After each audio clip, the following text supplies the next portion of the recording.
This is the beginning of some fantastic technology, and thanks for having us out here.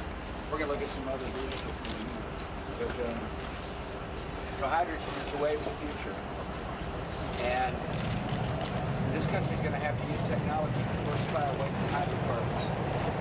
We're too dependent on foreign sources of energy today, and one way to diversify away from hydrocarbons is to use hydrogen. The byproduct of which will be water and not exhaust, which pollute the air. So it's I'm excited to be part of a technological revolution that's going to change the country. It won't happen overnight. It'll take a fair amount of research and development to make sure hydrogen is extracted at reasonable, is able to be manufactured at a reasonable price, distributed in a wide way for consumer satisfaction. But it's coming. We're spending about $1.2 billion on hydrogen research. America leads the world in hydrogen research. It's a part of our efforts to help diversify away from hydrocarbons. And the problem we face today at the gas pump is we're too dependent on foreign sources of energy. And so thanks for showing us this. It's exciting. It's early stages of what will be available to a lot of Americans. Thank you. Thanks, Coach. Thank you. Not yet. Not yet. Yeah, working hard in the Senate to get a good energy bill out. They need to get it to my desk. I appreciate you asking about the energy bill. Part of the hydrogen initiative and part of the diversification away from hydrocarbons is a part of an energy bill. And Congress has been talking too long about the energy bill. And now's the time to get it to my desk. And so we're working with the Senator. Senator Domenici is intent upon getting the energy bill out. Once they get out of the Senate, they got to work out the differences with the House. You know, I think the American people are tired of waiting. I know they are. I submitted a plan to Congress 4 years ago, and I'm getting a little tired of waiting on an energy bill. For the sake of energy independence, they got to get me a bill. And it's a comprehensive bill. It talks about encouraging conservation, environmentally friendly ways to explore for hydrocarbons, money to diversify away from the hydrocarbon economy we live in, and ways to modernize the electricity grid. Hopefully they'll get it done, but we're going to push hard to make sure they do.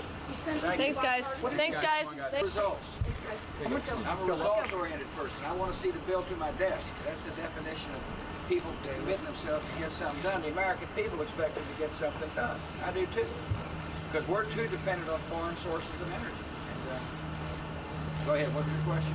How much did you fill up with, and how much did it cost? Yes, sir. We filled up 0.183 kilograms because it's a gas.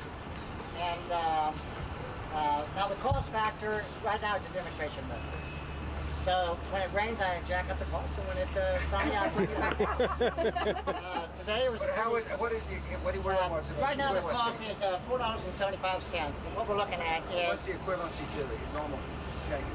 It's twice as much as premium, because the car is 2 times more efficient, and it's energy, and it's a quality fuel.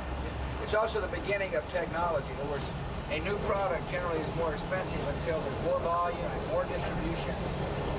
Part of the reason we're spending money is to see if we can't encourage technology to enable the industry to extract hydrocarbon at more reasonable, hydrogen at a more reasonable price.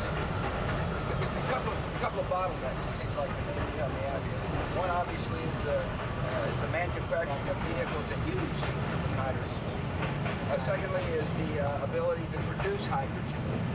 It requires energy to produce hydrogen, and therefore we're trying to use our research dollars to figure out how best to do that in efficient ways. And finally, to make sure that the infrastructure is such that consumers can buy hydrogen in a convenient way. But we got work to do. No one thinks this technology is going to overwhelm our society in the immediate term. It's a 10-year project when I announced it to the United States Congress. But the key is that we're now putting things in place today, making investments today, encouraging development of alternative sources of energy today that will help transform our energy mix for tomorrow. So that 10 years from now, hopefully, we can look back and say, thankfully, Congress finally acted, and President Bush led, so that we're able to diversify away from oil and gas. And we need to do it for the sake of our energy security.